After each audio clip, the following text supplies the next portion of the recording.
Digital technology has expanded beyond expectation in just the last decade. My personal experience with digital technology actually began when I was about 5 years old.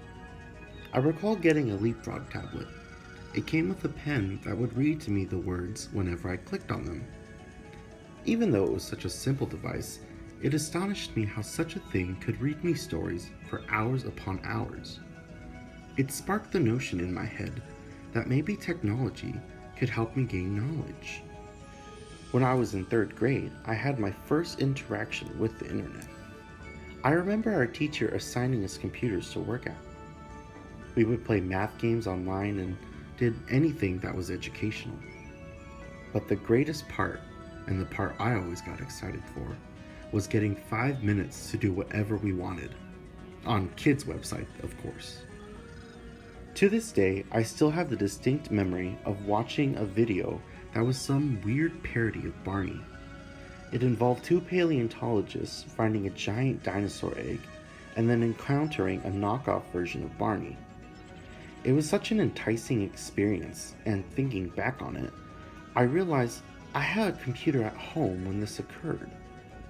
It clicked in my head that the internet icon we clicked on our computers at school was also on my computer at home. So me being the naive child I was, I dragged my mom to our computer to show her the marvel that was the internet. However, when I clicked it, nothing happened. I was confused and didn't understand why it didn't work. Finally, after giving up, my mom explained to me that my uncle had given us his old computer, and that even though we had the internet icon to click, we didn't actually have the internet. This was the first time in my life that I realized nothing was free. I couldn't understand why something like this had to be paid for. You could use it for free in schools and libraries. Why wasn't it free everywhere else? Eventually, as I got older, my mother did get us the internet.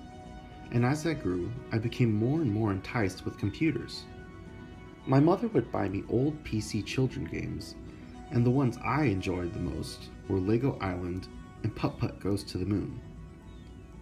Putt-Putt was a strange and odd and overall cute game. It involved a purple car named Putt-Putt who accidentally gets launched to the moon. He then has to search around on the moon looking for parts of a spaceship in order to get back home. To this day, I still have the theme song stuck in my head.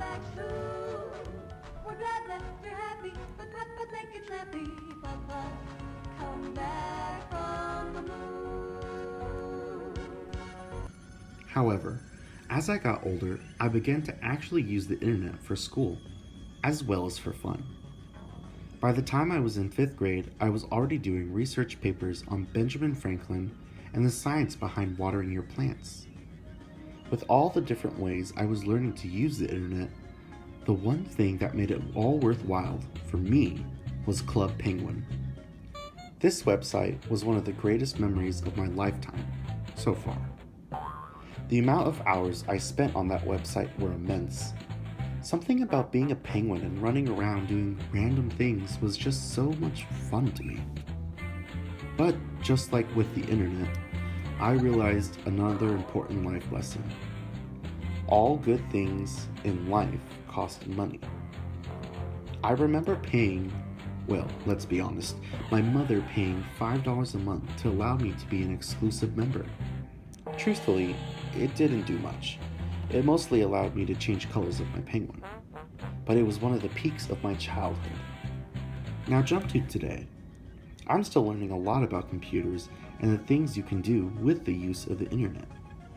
Now we have phones that can access the internet, and we can answer any question in the world in less than a minute. I remember my first phone was a green little flip phone. I recall that the iPhone 4 had just come out, and everyone was going crazy for it. I personally didn't want one because I simply needed one just to call people. However, as years passed, my flip phone just simply wasn't doing its best. It would constantly reset itself with no warning and would freeze all the time. I finally grew the courage to ask my parents to get me a new phone. They agreed and asked me what type of phone I preferred. I personally wanted a smartphone, But I didn't want to get the newest iPhones. They were expensive and unnecessary. I tried convincing them just to get me a used one, or even a Samsung. I was so marveled about all the things a smartphone could do. Some things, I must admit, I thought were unnecessary. For instance, Siri. What's the point of it? It just seems kinda lazy. One can simply look it up themselves. But that's just my opinion. It was strange growing up because my mother has been working with computers for over 27 years now. She taught me basically everything I know about computers, from how to use Microsoft Word to how to use Control F. I find now that even though my mother knows more about computers than me, I seem to know more about social media and how to work smartphones than her.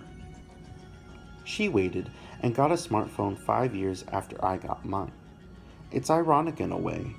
I constantly ask her computer questions, and she constantly asks me how to upload a picture to Instagram. It's honestly amazing how far we've come in all of our advancements in technology, and it only makes me wonder what else we have in stake for our future.